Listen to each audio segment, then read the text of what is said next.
ఓం నమో భగవతే వాసుదేవాయ. ఓం నమో భగవతే వాసుదేవాయ. ఓం నమో భగవతే వాసుదేవాయ. అజ్ఞానతిమిరాంధస్య జ్ఞానాంజనశలాకయ చక్షురున్మీలితం येन తస్మై శ్రీగురవే నమః. నారాయణం నమస్కృత్య నరం చైవ నరోత్తమం దేవీం సరస్వతిం వ్యాసం తదో జయం ముదీరయేత్. శృణ్వతాం స్వకదాః కృష్ణః పుణ్యశ్రవణ కీర్తనః. హృది అంతస్తహి అభద్రాణి విదునోతి సుహృత్సతాం. నష్టప్రాయేషు అభద్రేషు నిత్యం భాగవత సేవయా. భగవతి ఉత్తమ శ్లోకే భక్తిర్భవతి నైష్టికీం. హరే కృష్ణ కృష్ణ కృష్ణ హరే హరే. హరే రామ రామ రామ హరే హరే. మూకం కరోతి వాచాలం పంగుం లంఘయేతి గిరిం యత్కృపతం అహం వందే శ్రీగురుం దినతారణం. పరమానందం మాధవం శ్రీ చైతన్య ఈశ్వరం. హరి ఓం తత్సత్. హరే కృష్ణ. శ్రీమద్ భాగవతంలోని దశమ స్కందంలో శ్రీకృష్ణ భగవానుని యొక్క ఆవిర్భావం లీలల గురించి తెలుసుకుంటూ మనము 6వ భాగం వరకు తెలుసుకున్నాము. 6వ భాగంలో మనము కృష్ణ భగవానుడు గోపికలకు వారి యొక్క వారితో రాసలీల నృత్యంలో ఉన్నప్పుడు కనుమరుగవడము, తర్వాత వారందరూ కూడా ఆ యొక్క విరహ గీతాన్ని ఆలాపన చేయడము, తర్వాత ప్రత్యక్షమయ్యి వారి యొక్క కోరిక నెరవేర్చడము, ఆ యొక్క ఇది ఘట్టం చూసాము. ఈరోజు మనము ఇంకా కృష్ణుని యొక్క లీలల్లో అరిష్టాసుర యొక్క వధ, తర్వాత వచ్చి అక్రూరుడు బృందావనానికి వెళ్ళి కృష్ణ భగవానుని బలరాముణ్ణి మధురకు తీసుకురావడము, తర్వాత కంసుని యొక్క వధ ఉన్నది. ఇవన్నీ కూడా తెలుసుకుందాం. ఇప్పుడు ఆ యొక్క కంసుడు ఏం చేశారు? పూర్తిగా ఎంతమంది అసురులను పంపించినా కానీ ఏదో విధంగా కృష్ణుడు వారిని అందరినీ హతం చేస్తున్నాడు. కాబట్టి ఫైనల్గా అరిష్టాసురుడు అనే ఒక ఎద్దు రూపంలో ఉన్న అసురుణ్ణి పంపడం జరిగింది. కృష్ణ బలరాములు, తర్వాత గోప బృందము, రాధారాణి అందరూ కూడా అక్కడ ఉన్నారు. అందరూ ఆ యొక్క ఒక ప్రదేశంలో ఉన్నారు. అక్కడికి ఒక్కసారిగా ఈ అరిష్టాసురుడు ఎద్దు రూపంలో ఉన్నాడు కదా, కొమ్ములన్నీ వాడిగా ఉన్నాయి. ఆ ఆ ఎద్దు రూపంలో ఉన్నటువంటి ఆ కళ్ళు బాగా అగ్నిగోళాల్లాగా మండుతున్నాయి. చాలా కోపంతో కృష్ణ భగవాన్ని ఢీ కొట్టడానికి ఒక్కసారిగా రావడం జరిగిందనమాట. ఎప్పుడైతే ఆ విధంగా ఆవేశంతో వస్తున్నాడో ఆ అసురుణ్ణి గుర్తించి భగవానుడు ఆ యొక్క ఆ యొక్క ఎద్దు కొమ్ములను గట్టిగా పట్టుకొని గిరగిరా తిప్పుతూ, తర్వాత ఆ యొక్క తల మీద, శిరస్సు మీద ఒక్క పిడిగ్రుద్దు ఇదవ్వగానే ఒక్కసారిగా రక్తం కక్కుకొని ఆ యొక్క ఎద్దు చనిపోవడము జరిగింది. ఎప్పుడైతే ఎద్దు చనిపోయిందో అక్కడ ఉన్న వారందరూ కూడా ఆహాకారాలు చేస్తూ ఉన్నారు. అక్కడ శ్రీమతి రాధారాణి, అష్టసకులు, ఇష్టసకులు అందరూ, ప్రాణసకులు అందరూ ఉన్నారు. ఒక్కసారిగా కృష్ణుడు ఈ విధంగా చేసేసరికి అందరూ ఆశ్చర్యపోయారు. ఎందుకు అంటే మనకి వృషభము అనేది మనకి తండ్రి లాంటిది, గోమాత తల్లి లాంటిది. పాలన ఇచ్చి ఎంతమంది పసిపిల్లలను అంతా కూడా, పెద్దలను పిల్లలను అందరినీ రక్షిస్తుంది గోమాత. ఇక వృషభము అంటే వ్యవసాయంలో ఎంతో పనికి వస్తుంది ఎద్దు కదా. కాబట్టి అలాంటి నీ ఎద్దును చంపడం వల్ల నీకు బ్రాహ్మణ హత్య పాతకం చుట్టుకుంది. కాబట్టి నీవు వెంటనే వెళ్ళి అన్ని పుణ్యక్షేత్రాలలోని నదులలో స్నానం చెయ్యాలి అని శ్రీమతి రాధారాణి చెప్పడం జరిగింది. శ్రీకృష్ణుడు చిరునవ్వు నవ్వుతూ, మరి ఆ విధంగా చేస్తే ఆ పాపం పోతుందా అంటే అవును అన్నప్పుడు వెంటనే తన కాలి యొక్క బొటన వేలితో ఆ ప్రాంతంలో భూమిని తాకగానే అక్కడ ఒక కుంఠంలాగా ఏర్పడిందనమాట. ఆ కుండంలో ప్రతి ఒక్క, అంటే గంగా, యమున, సరస్వతి, నర్మదా, కావేరి, సింధు అందరూ వాళ్ళు ఎదురు చూస్తున్నారు. ఎప్పుడెప్పుడు భగవంతుడు మనల్ని పిలుస్తారా ఆ కుండంలో అందరం కూడా ఆ, నీరు రూపంలో రావాలి అని. కాబట్టి కృష్ణుడు ఒక్కసారిగా వారిని అందరినీ స్మరించేసరికి అందరూ ఆ నీటిలో వచ్చి ఆ కుండంలో చేరిపోయి ఒక తటాకంలాగా అయిపోయినదనమాట. వెంటనే కృష్ణుడు వెళ్ళి స్నానం చేసి రావడము, మీరందరూ కూడా వెళ్ళి స్నానం చేయండి, ఎందుకంటే నేను ఆ వృషభాన్ని సంహరించినప్పుడు మీరందరూ కూడా సాక్షులుగా చూస్తున్నారు. అందులో సగము మీకు కూడా ఆ పాపం కలుగుతుంది అంటే రాధారాణి ఒప్పుకోలేదు. నీవు చేసిన స్నానం చేసిన కుండంలో మేం స్నానం చేయము, మేము ప్రత్యేకంగా తయారు చేసుకుంటాము అని చెప్పడం జరిగింది. భగవంతుడు తయారు చేసిన ఆ కుండానికి శ్యామ కుండం అని అంటారు. ఇప్పుడు కూడా మనము బృందావనం వెళ్ళితే ఈ యొక్క శ్యామకుండు, తర్వాత రాధారాణి ఆమె స్వయంగా తయారు చేసింది రాధాకుండు, ఈ రెండు కుండములలో దర్శనం చేసుకొని రావచ్చు. ఇక రాధారాణి ఏం చేశారు, ఆమె నీవే నా కుండం తయారు చేయడము మేము కూడా చేయగలుగుతామని వారి వద్ద చేతులకు ఉన్నటువంటి కంకణాలను అందరూ గోపికలు రాధారాణి అందరూ తీసి భూమిని త్రవ్వుతున్నారు. ఎంతసేపని త్రవ్వగలరు? కృష్ణయ్య అలాగ చిరునవ్వులు చిందిస్తూ చూస్తున్నారు. తర్వాత ఇక్కడ నదులన్నీ కూడా ఎదురు చూస్తూ ఉన్నాయన్నమాట. రాధారాణి కూడా స్మరించినప్పుడు ఆ యొక్క కుండలో నీరుగా ప్రవహించవచ్చు అని. తర్వాత ఇక వారి వల్ల కాకపోయేసరికి ఇక కృష్ణుని యొక్క ఆజ్ఞతో ఆ నదులన్నీ కూడా అక్కడ కూడా రావడం జరిగింది. తర్వాత రాధారాణి గోపికలు అందరూ కూడా వెళ్ళి ఆ కుండలో రాధాకుండ్ ఆ కుండలో ఆ, నీటిలో స్నానం చేయడం జరిగింది. కానీ ఈ రాధాకుండులో రాధారాణి నీటి రూపంలో ఉంటారు. కాబట్టే చాలా మంది ఈ యొక్క కుండంలోకి వెళ్ళినప్పుడు ఆ యొక్క పర్మిషన్ అంటే రాధారాణి యొక్క పర్మిషన్ తీసుకునే అందులోకి దిగుతారనమాట. చాలా మంది నీటినే చల్లుకుంటారు. ఒక్కసారి రాధాష్టమి రోజు మాత్రము ప్రతి ఒక్కరూ ఆ కుండంలో స్నానాలను చేస్తారు.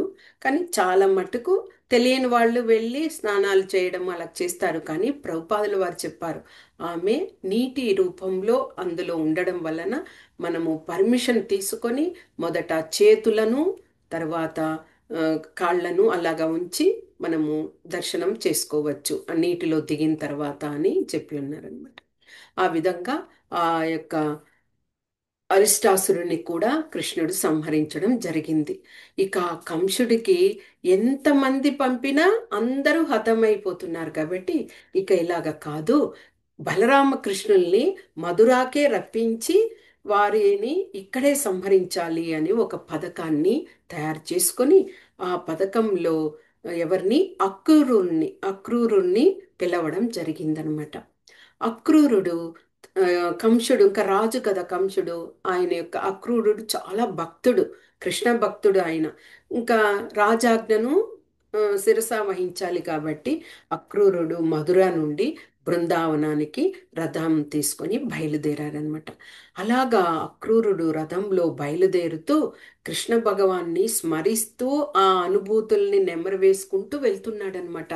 నేను ఎంత అదృష్టవంతుణ్ణో, నేను వెళ్ళి ఆ కృష్ణ భగవానుని పాదచరణములను స్పృశించబోతున్నాను అంటూ ఆ యొక్క ఆనందాన్ని వెళ్ళిబుచ్చుతూ ఆ రథంలో వెళ్తున్నాడు. బ్రహ్మ రుద్రాది దేవతలు అందరూ కూడా అర్చించబడేటువంటి ఆ కృష్ణుని యొక్క పాదాలను నేను శరణాగతి పొందబోతున్నాను, దర్శన భాగ్యాన్ని పోతున్నాను అంటూ తలుచుకుంటూ బయలుదేరాడనమాట. ఇక అలాగా అంటే ఏమి, ఇక్కడ కంసుణ్ణి కూడా తలుచుకుంటున్నాడు అక్రూరుడు. ఎందుకంటే కృష్ణ భగవానుని నిత్యము బద్ధ శత్రువుగా భావిస్తాడు కంసుడు. కానీ ఆ కంసుడి వలననే ఇక్కడ అక్రూరుడు కృష్ణ భగవాన్ని దర్శించుకోబోతున్నారు కాబట్టి కంసుణ్ణి కూడా గుర్తు తెచ్చుకుంటున్నాడు. ఆ విధంగా ఇదయ్యి సూర్యాస్తమయానికి బృందావనాన్ని చేరుకున్నాడు. ఎప్పుడైతే బృందావనం చేరుకొని తను కిందకు దిగాడో అక్కడ ఆ నేలను చూసి అలాగే ఆనందంతో ఆ ధూళిని అలాగే ఆ, పారవస్యంతో అలాగే పొర్లుతూ ఉన్నాడట.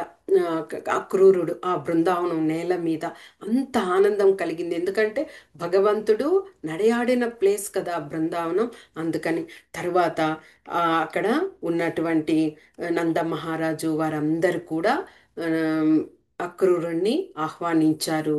అయిన తర్వాత కుశల ప్రశ్నలు అన్నీ అడిగిన తర్వాత చక్కగా రుచికరమైన భోజనాన్ని ఆరగించడం జరిగింది. తర్వాత మళ్ళీ కూర్చొని నందమహారాజు మీరు వచ్చిన విషయం ఏమిటి అని అడగడం జరిగింది. అప్పుడు అక్రూరుడు చెప్పారు, ఈ విధంగా కంసుడు యాదవులందరినీ సంహరించడానికి ప్రయత్నిస్తున్నాడు. అదే యొక్క ప్రకారమే బలరామకృష్ణులను కూడా మధురకు రప్పించి అక్కడ ఈ ముష్టి యుద్ధం దాన్ని ఏర్పాటు చేసి వారితో వీరిద్దరినీ కూడా సంహరించడానికి పథకం పన్నాడు. చాలా జాగ్రత్తగా ఉండాలి అని నంద మహారాజుకి చెప్పడం జరిగింది.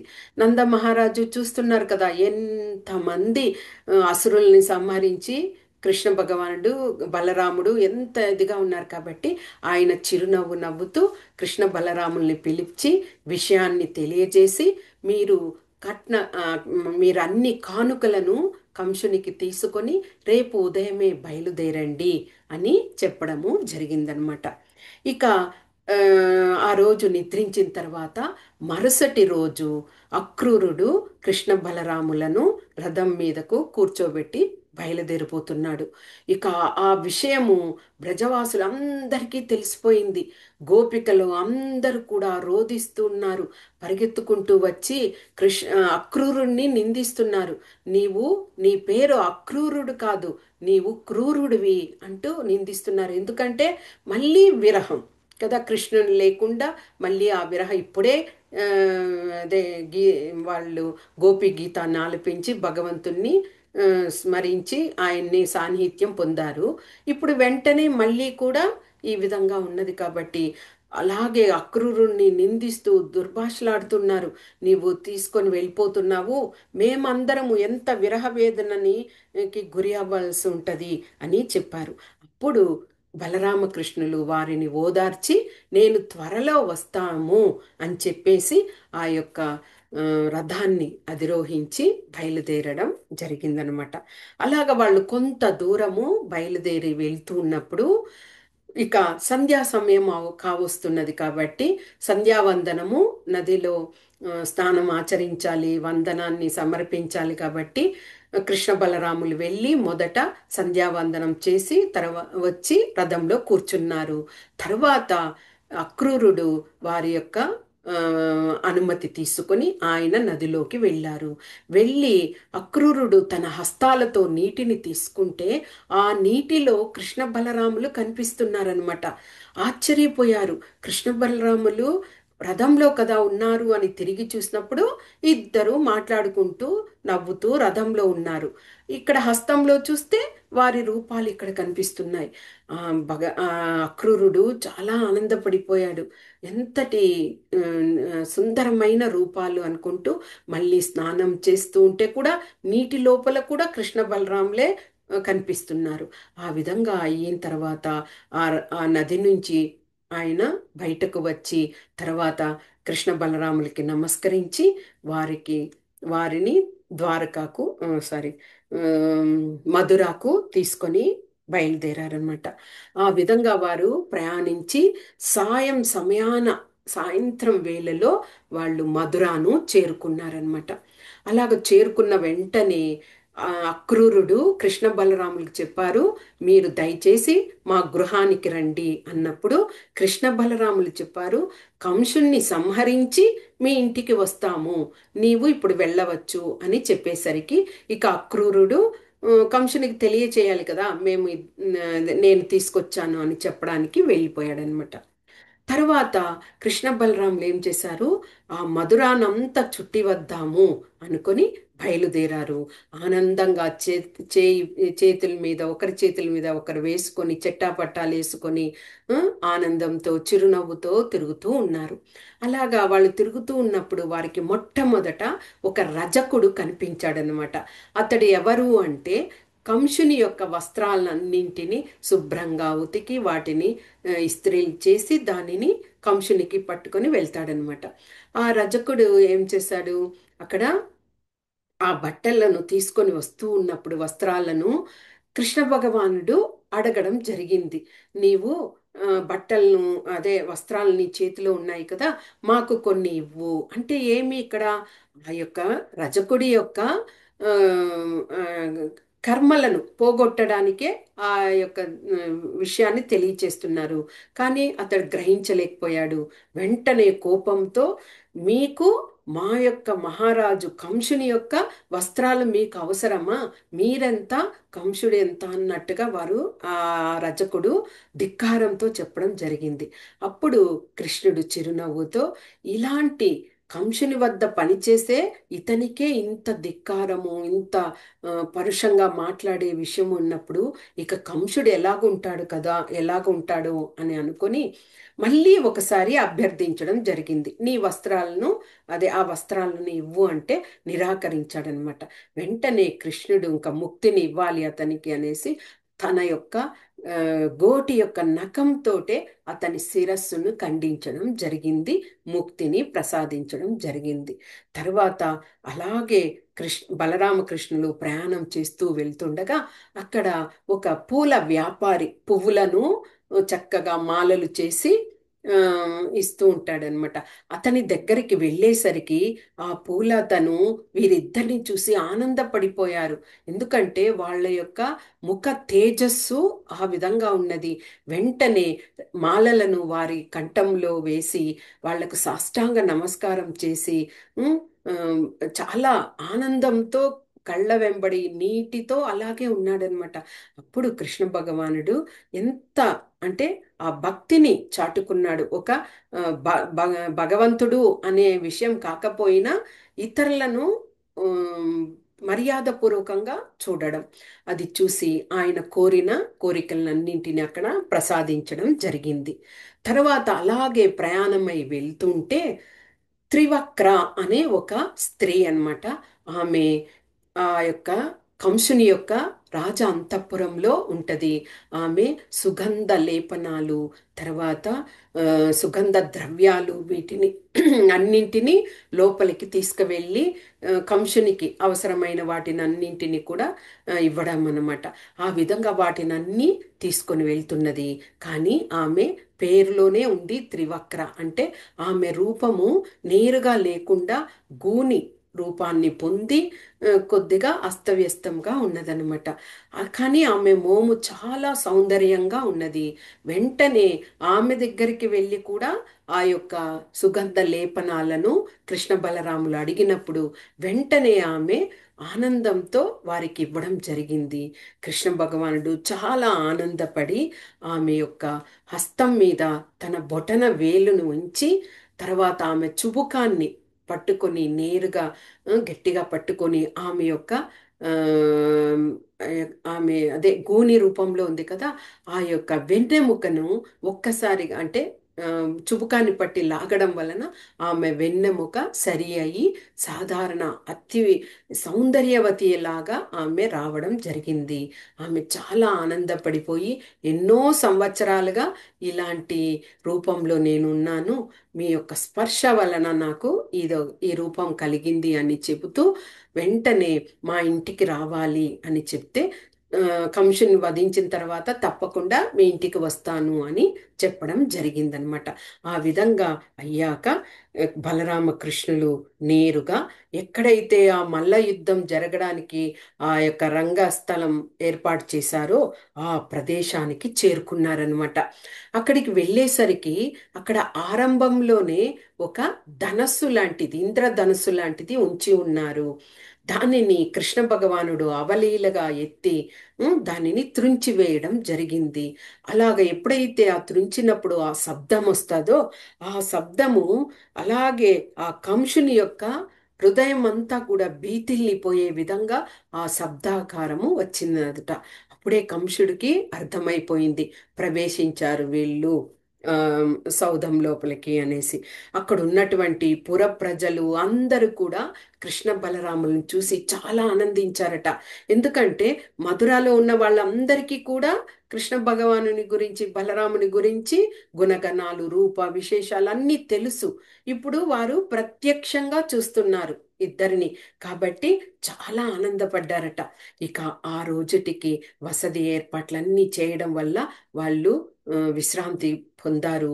మరుసటి రోజు ఇక మల్ల యుద్ధము స్టార్ట్ అవబోతుంది. వెంటనే ఆ యొక్క రంగస్థలాన్ని అంతా అలంకరించారు, దుందుబేళ్ళు మోగించారు. మరుసటి రోజు ఆ కంసుడు వచ్చి ఆ యొక్క సింహాసనంలో కూర్చొని ఉన్నాడు. బలరాములు బయలుదేరి వచ్చారు ఆ యొక్క స్థలానికి. వచ్చేసరికి అక్కడ ఆ ప్రవేశ ద్వారంలోనే కువలయ పీడ అనే మత్త గజము అంటే మదము ఎక్కినటువంటి ఒక గజాన్ని అక్కడ ఉంచి మొట్టమొదట ఆ గజం చేతనే సంహరించాలి. ఒకవేళ ఆది ప్రయత్నం కాకపోతే మళ్ళీ ఈ మల్ల యోధులతో చేయించాలి అని ప్లాన్.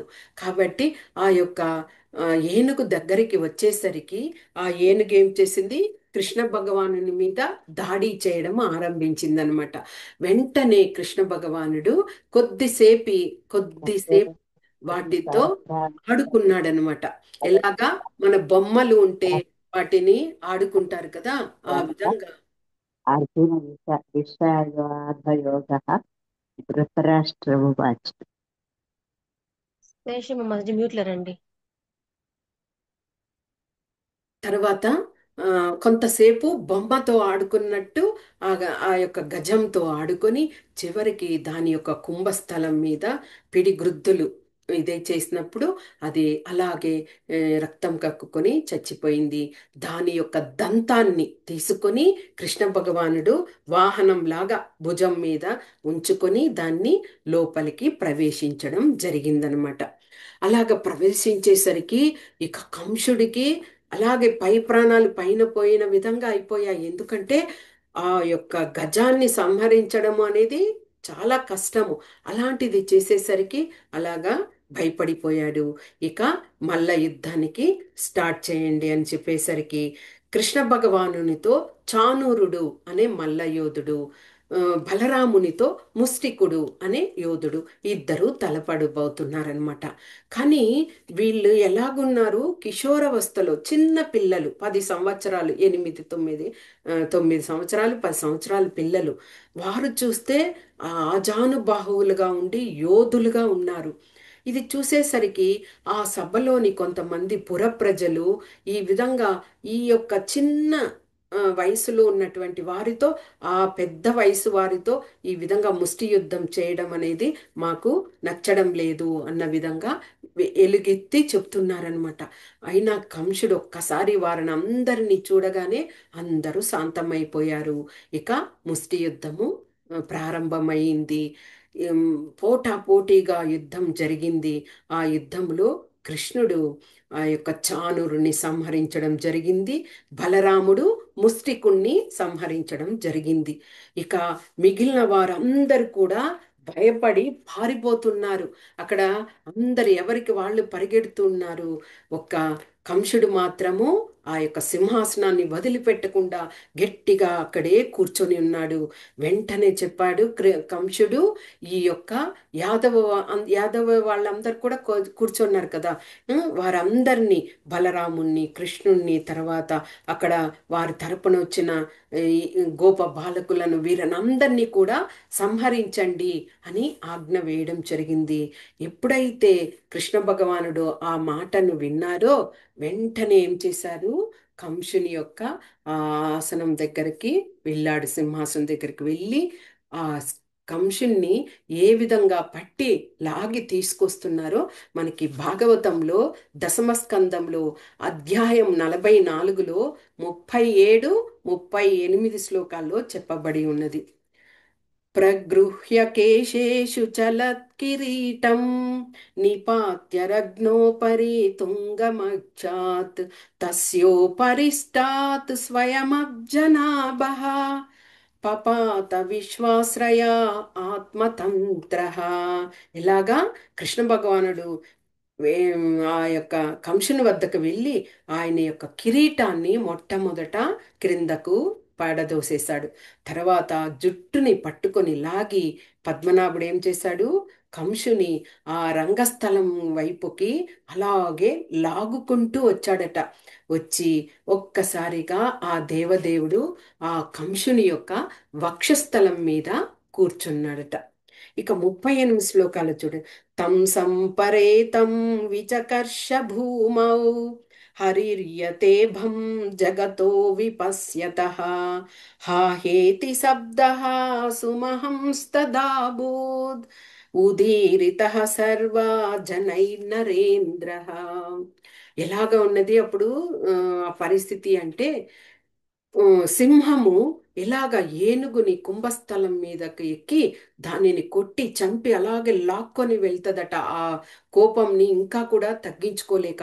ఆ విధంగా కంసుని కూడా కృష్ణ భగవానుడు ఈడ్చుకొని వచ్చి అతని యొక్క ఛాతీ మీద కూర్చొని అలాగే పిడి గ్రుద్దులతో ఛాతీ మీద కొట్టేసరికి అతడు అలాగే ఆ, పూర్తిగా ఇదైపోయాడనమాట. అంటే ఆ విధంగా లాగుకొని వచ్చేటప్పుడే అక్కడ ఉన్నటువంటి సభలో ఉన్న అందరు కూడా హాహాకారాలు చేస్తూ అలాగే పరిగెడుతూ ఉన్నారట భయపడిపోయి. ఇంకా ఆ విధంగా ఆ, ఆ ఛాతీ మీద కూర్చొని ఆ కంసుని సంహరించడం జరిగింది.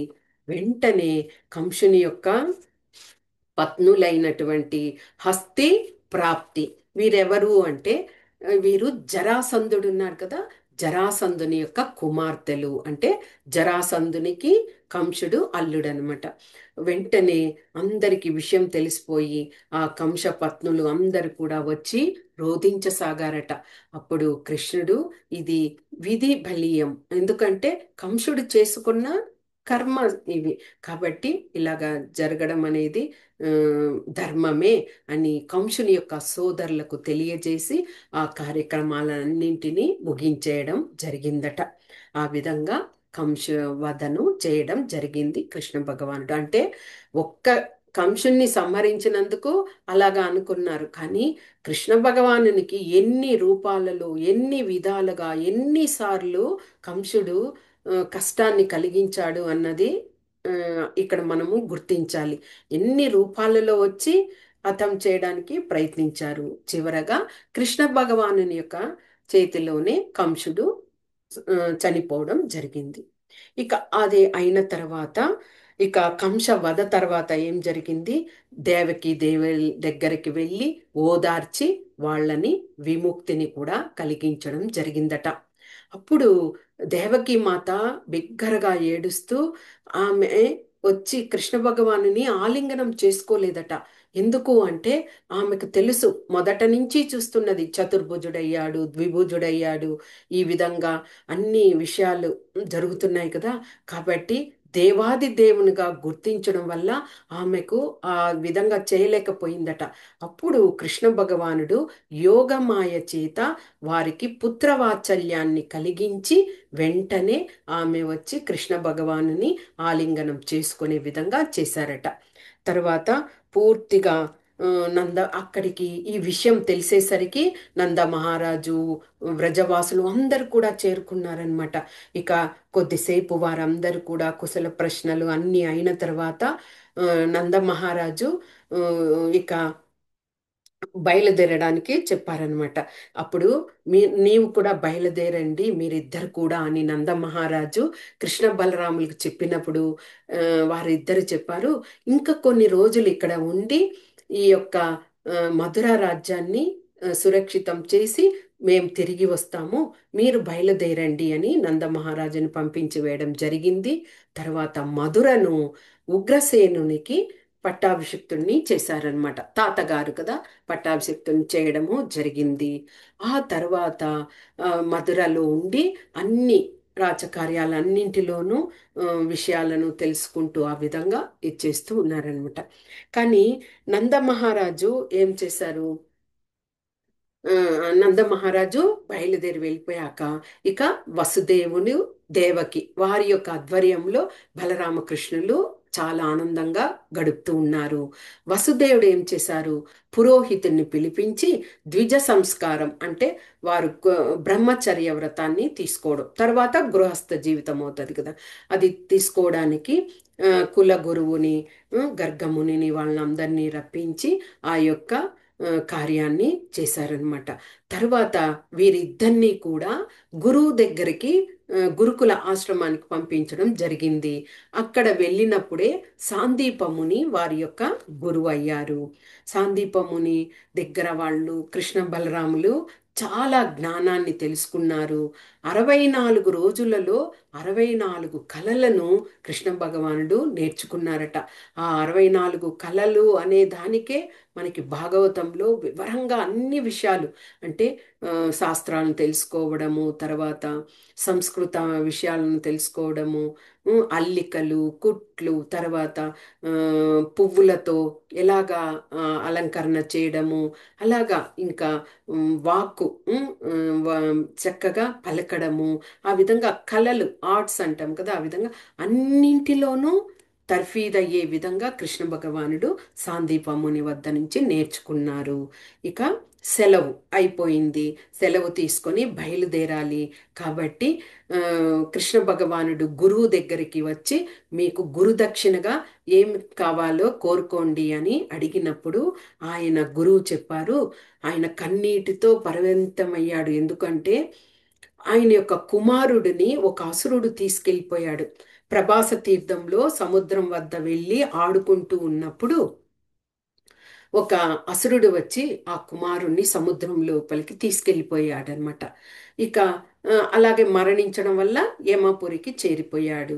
అందువలన నాకు నా కుమారుణ్ణి తిరిగి పునర్జీవితునిగా ఇవ్వు అని గురువు కోరుకోవడం జరిగింది. వెంటనే బలరామకృష్ణులు సముద్రం వద్దకు వెళ్ళారు. సముద్రుణ్ణి ఆరా తీశారనమాట.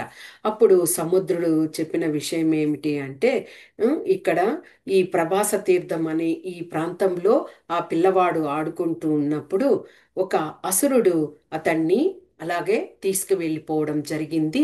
అతని పేరు పంచజనుడు అని చెప్పడం జరిగింది. తర్వాత ఆ సముద్రం లోపలికి అలాగే వెళ్ళినప్పుడు ఆ పంచజనుణ్ణి గుర్తించడం జరిగింది. ఆ పంచజనుడు పుట్టుకతోనే శంఖాన్ని పూని ఉంటాడనమాట. తల మీద శంఖం అలాగే ఉంటది. అదే పాంచజన్యం అని ఉంటది కదా, ఆ అసురుని చంపడం తర్వాత ఆ శంఖాన్ని కృష్ణ భగవానుడు తీసుకున్నారు. ఆ యొక్క అంటే శంఖంని పుట్టుకతోనే ఆ యొక్క పంచజనుడు పొంది ఉన్నాడు.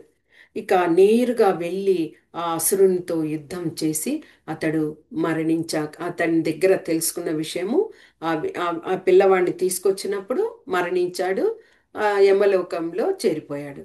తర్వాత వెంటనే ఆ యొక్క శంఖాన్ని తీసుకుని యమపురికి వెళ్ళారనమాట. యమపురికి వెళ్ళి ఆ పాంచజన్య శంఖంతో మ్రోగించేసరికి ఆ యమపురి అంతా కూడా దద్దరిల్లిపోయిందట. అందరూ పరిగెట్టుకుంటూ వచ్చారట. యముడు కూడా ఆ, రావడము, కృష్ణుడు వచ్చారని తెలిసి ఆయనకు ఉచిత ఆసనం ఏర్పరిచి ఆయన్ని స్తుతించి వివరం అడిగినప్పుడు ఈ విధంగా సాందీపముని యొక్క కుమారుడు ఇక్కడ ఉన్నాడు, అతన్ని తిరిగి ఇచ్చేయండి అని చెప్పినప్పుడు తర్వాత తిరిగి యమధర్మరాజు ఇవ్వడం జరిగింది. ఆ యొక్క కుమారుణ్ణి తీసుకుని గురువు దగ్గరకు వచ్చి ఆ గురువుకి తిరిగి అప్పగించడం జరిగింది. అంటే ఆ గురు దక్షిణగా గురువు చనిపోయిన కుమారుణ్ణి మళ్ళీ బ్రతికించి తీసుకొచ్చి ఇవ్వడం, అప్పగించడం జరిగింది. ఆ యొక్క సాందీపముని చాలా ఆనందపడ్డారు. తర్వాత కృష్ణ భగవానుడు ఇంకేదైనా వరం కోరుకోండి అన్నప్పుడు మీరు అదే బలరామకృష్ణులు మీరిద్దరూ నాకు శిష్యులుగా పొందడమే నాకు పెద్ద గురుదక్షిణ అని ఆయన చెప్పడం జరిగింది. తర్వాత అందరి దగ్గర వీడ్కోలు తీసుకొని కృష్ణ బలరాములు బయలుదేరడం జరిగిందనమాట. ఇక ఏమైంది, వచ్చిన తర్వాత వారికి మనసంతా బృందావనం మీద మళ్ళిందనమాట. చాలా రోజులు గడిచిపోతున్నాయి మధుర వచ్చి. అందుకనేసి మొదట ఉద్ధవుని పిలిపించి ఉద్ధవునితో విషయాలన్నీ తెలిసి తాము ఎంత విరహాన్ని అనుభవిస్తున్నాము బృందావనాన్ని వదిలేసి, నీవు వెళ్ళి బృందావనంకి వెళ్ళి అన్ని విషయాలు తెలిపిరా, అక్కడ యోగక్షేమాలన్నీ తెలుసుకొనిరా అని ఉద్ధవుణ్ణి పంపించడం జరిగిందనమాట. ఇక ఉద్ధవుడు ఆ విధంగా బయలుదేరి ఆ, సూర్యాస్తమయానికి బృందావనానికి చేరుకున్నాడు. ఉద్ధవుడు పూర్తిగా కృష్ణ భగవంతుడిలాగానే ఉంటాడు రూపం. అంటే హావభావాలు కృష్ణ భగవాన్ లాగా రాకపోవచ్చు, కానీ ఆయన రూపం అంతా కూడా అలాగే ఉంటాడు. బంధువు అంటే కజిన్ అని చెప్తాం కదా ఆ విధంగా. కాబట్టి ఆ ఉద్ధవుడు ఇక బృందావనానికి వచ్చారు కాబట్టి అక్కడ ఎలాగుంటుందో చూడండి. వచ్చి బృందావనాన్ని చేరేసరికి నందమహారాజు ఉద్ధవుణ్ణి చూచి ఆహ్వానించి చక్కగా విందు ఏర్పాటన్నీ చేసి విందు భోజనాలంతా అయ్యాక నందమహారాజు కుశల ప్రశ్నలను అడగడం జరిగింది.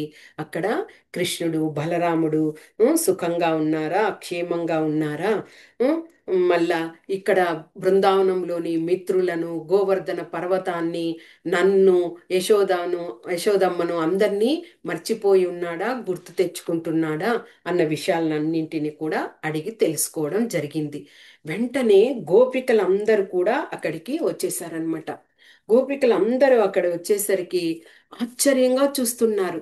ఇక మళ్ళీ నంద మహారాజు యశోదమ్మ వాళ్ళని చూసి "ఉం, ఉద్ధవుడు ఏం చెప్పారు, అమ్మా మీరు ఎంతో ధన్యులు. ఎందుకంటే కృష్ణుడు ఆ, మీకు కుమారునిగా ఉన్నాడు. ఆయన ఈ జగత్తుకే తండ్రి కాదు, మిమ్మల్ని కూడా తల్లిదండ్రులుగా పొందాడు ఉం, అని చెప్పి వారిని సముదాయించడం, అంటే యశోదమాత దుఃఖపడుతూ ఉంటే సముదాయించారు. ఇక ఆ ఆ సాయంత్రం రాత్రి గడిచిపోయిన తర్వాత ఆ రాత్రి సమయంలో కూడా నందమహారాజు ఇద్దరు మాట్లాడుకుంటూనే ఉన్నారట. ఇక ఉదయం అయింది. ఉదయం అయ్యేసరికి గోపికలందరూ కూడా వచ్చారు. మళ్ళీ వచ్చి వాళ్ళు అనుకున్నారు, ఆ సాయం సమయంలో సరిగా గమనించలేదు. వారు అనుకున్నారు అక్రూరుడే మళ్ళీ వచ్చాడేమో అని అనుకున్నారట. కానీ ఆ యొక్క అదే ఉద్ధవుని యొక్క రూపం చూసి అలాగే ఆనందపడిపోయారట. సాక్షాత్తు కృష్ణ భగవానుని లాగానే పీతాంబరాన్ని ధరించి ఉన్నారు, కర్ణ కుండలాల్ని ధరించి ఉన్నారు, విశాలమైన కన్నులు ఉన్నాయి. కృష్ణ రూపంలోనే ఉండేసరికి కృష్ణ భగవాన్నే చూసినటువంటి అనుభూతిని వారు పొందారట. చాలా విస్మయాన్ని కూడా పొందారట. ఇక గోపికలందరూ కూడా ఒక్కసారిగా రోదిస్తున్నారు.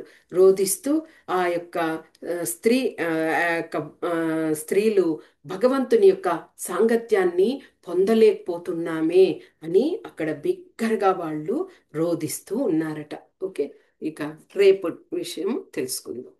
టైం కూడా అయిపోవచ్చు.